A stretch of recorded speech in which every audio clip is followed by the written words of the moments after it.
सो जय श्री राम दोस्तों, अब हम करेंगे क्वेश्चन नंबर 5। इसमें क्या बोला है, सॉल्व द इक्वेशंस।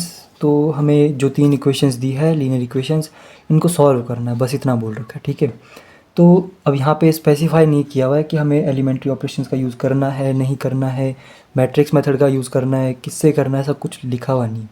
तो आप इसको किसी भी मेथड से कर सकते हो। आपको बस एक्स वाई जेड की वैल्यू निकालनी है।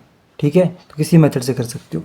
यहाँ पे मैंने एलिमेंट्री ऑपरेशंस का यूज़ करके करा है, तो मैं अभी इसमें भी वही करता हूँ। ठीक है, बाकी आप इसको मैट्रिक्स मेथड से भी कर सकते हो। जैसे A x equals to B के बराबर है तो x equals to A inverse B के बराबर हो जाएगा। तो आपको क्या करना पड़ेगा, जो कोफिशिएंट मैट्रिक्स उसका इन्वर्स निकालना पड़ेगा, उसको बी के साथ मल्टीप्लाई करना पड़ेगा। तो बस जो मैट्रिक्स बनेगी वो हमारे पास कॉरस्पॉन्डिंग एक्स वाई जेड की वैल्यू हो जाएगी इधर।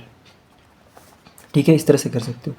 बाकी मैं एलिमेंट्री ऑपरेशन का यूज़ करके कर रहा हूँ क्योंकि मैंने यहाँ पे भी उसी तरह से कर रखा है। ठीक है, तो एलिमेंट्री ऑपरेशंस का यूज़ करके हम किस तरह से कर सकते हैं। सबसे पहले तो इसको मैट्रिक्स फॉर्म में बना देते हैं। ठीक है, यहाँ पे क्या आ जाएगा 1 -1 1 2 1 -1 3 -1 -1। ये हमारे पास मैट्रिक्स कोफिशिएंट मैट्रिक्स है।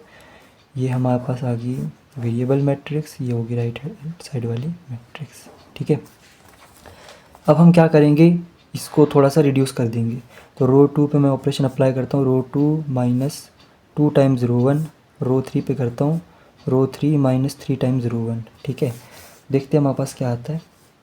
1 -1 1 2 -2 0 1 माइनस इंटू माइनस प्लस 2 कितना हो जाएगा, 1 + 2 3 -1 -2 माइनस का 3 3 -3 0 -1 + 3 2 -1 -3 माइनस का 4। तो ये हमारे पास आ गया। ठीक है, और फिर हम यहाँ पे एक्स वाई जेड इधर पे भी ऑपरेशन अप्लाई करेंगे। तो 5 ऐसे कैसे रखते हैं, -2 -10 -12 -7 -15 माइनस का 22। ठीक है, अब और हम क्या कर सकते हैं, और हम कर सकते हैं कि सेकंड रो को देखो, यहाँ पे 3 है, यहाँ पे 3 है, तो मैं इसको 3 से डिवाइड भी कर सकता हूँ, है ना।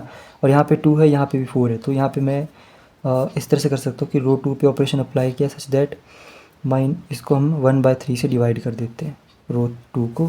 साथ ही साथ हम रो 3 पे भी ऑपरेशन अप्लाई करते हैं कि इसको 1/2 से मल्टीप्लाई कर लेते हैं। ठीक है, तो हम वापस क्या आ जाएगा, 1 -1 1 0 1 -1 और 0 1 -2 ये आ जाएगा हमारे पास। ठीक है, x Y z is equals to 5 -12। अच्छा, यहाँ पे -12 नहीं आएगा, यहाँ पे देखो इसको हमें 3 से काटना है तो 4 आ जाएगा, इधर माइनस का 4 आ जाएगा। इसको हमें 2 से काटना तो इधर आ जाएगा 11।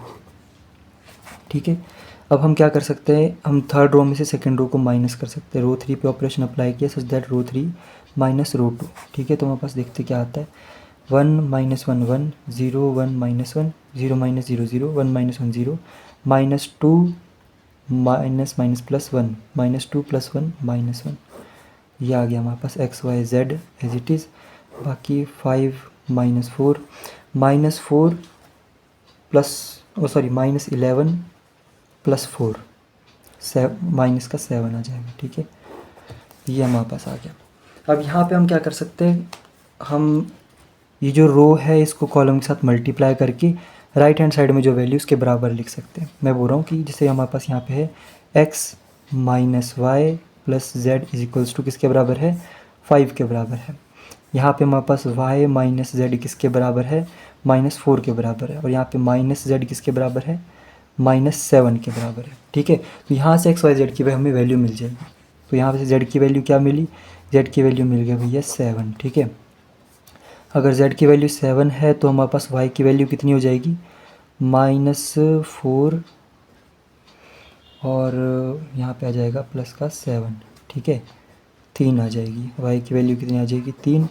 और x की वैल्यू कितनी आ जाएगी फिर 5